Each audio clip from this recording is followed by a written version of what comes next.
Price the Lord. Welcome to word of life. இன்றைக்கு இயேசு கிறிஸ்து செய்த 19வது அற்புதத்தை தியானிக்க இருக்கிறோம்.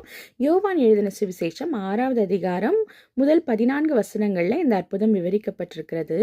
இதில் வனாந்திரமான ஒரு இடத்துக்கு இயேசு போகிறாரு. அங்கே அநேக ஜனங்கள் அவரை பின்பற்றி வராங்க. அவங்களுக்கெல்லாம் உபதேசிக்கிறார். சாயங்காலம் ஆயிடுது. அது வனாந்திரமான இடமா இருக்குது. அதனால அவங்க சீஷர்கள் இயேசு கிறிஸ்துட்ட சொல்கிறாங்க, ஜனங்களை அனுப்பிச்சு விட்டுருங்க, சாயங்காலம் ஆயிடுச்சு, வனாந்திரமாக இருக்குது, இவங்களுக்கு போய் நம்மளால உணவு வாங்கி கொடுக்க முடியாது, இவங்கெல்லாம் அவங்க வீட்டுக்கு போய் சாப்பிடட்டும்னு சொல்கிறாங்க. அப்போ இயேசு கிறிஸ்து கேட்குறாரு, உங்ககிட்ட என்ன இருக்குது, இங்கே இருக்கிறவங்க கிட்ட என்ன இருக்குதுன்னு பாருங்கன்னு சொல்கிறார். அப்போ அவங்க பார்த்துட்டு சொல்கிறாங்க, ஒரு சின்ன பையன்கிட்ட 5 வார்கோதுமை அப்பங்களும் 2 சிறு மீன்களும் இருக்குது, இதுதான் இருக்குது கையில் அப்படின்னு சொல்கிறாங்க. அப்போ இயேசு கிறிஸ்து அதை தம்முடைய கரங்களில் வாங்கி ஸ்தோத்திரம் பண்ணி ஆசீர்வதித்து அதை பிட்டு சீஷர்களிடத்துல கொடுத்து, நீங்கள் எல்லாத்துக்கும் ஷேர் பண்ணி கொடுங்கன்னு சொல்கிறார். 5000 புருஷர்கள், அவங்களுடைய ஸ்திரீகள், குழந்தைகள் இருந்திருப்பாங்க. நிறைய வேளைகளில் புருஷர் வராமல் ஸ்திரீகள் கூட வந்திருப்பாங்க. அப்போ எவ்வளவு ஜனங்கள் இருந்திருப்பாங்க. அவ்வளவு ஜனங்களும் திருப்தி அடைந்தார்களாம்.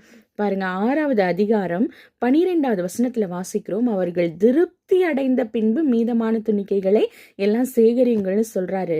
மீதமானதை 12 கூடைகள் நிறைய எடுத்தார்கள்.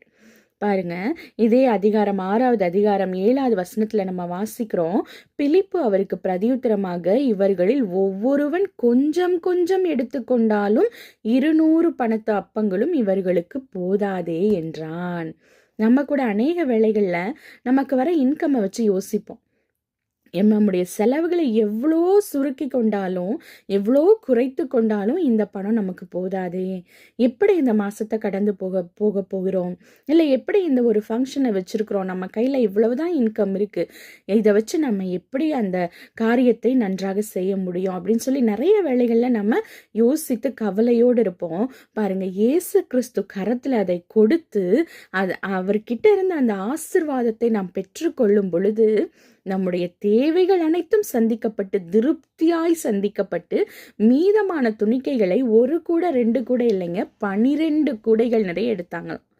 பாருங்க, இப்படிதான் நம்முடைய வாழ்க்கையிலையும் நமக்கு இருக்கிற கொஞ்சத்தை கர்த்தரிடத்துல கொடுத்து அவருடைய பாதத்துல வைத்து ஜெபித்து, கர்த்தாவே நீங்க எனக்கு ஆசீர்வதித்து கொடுங்க, என்னுடைய தேவைகள் மிகுதியா இருக்குது, ஆனாலும் என்கிட்ட கையில இவ்வளவுதான் இருக்குதுன்னு சொல்லி கர்த்தரிடத்துல நாம் அதை அர்ப்பணிக்கும் பொழுது, அதை கொடுத்து அவருடைய ஆசீர்வாதம் அதன் மேல, அந்த பணத்தின் மேல வருமாறு நம்ம ஜெபிக்கும் பொழுது, கர்த்தர் நம்முடைய தேவைகளை எல்லாம் சந்தித்து மீதமாகவும் எடுக்க கர்த்தர் கிருபை செய்வார். கர்த்தர் தாமே இந்த வார்த்தைகளை ஆசீர்வதிப்பாராக. God bless you all. Thank you.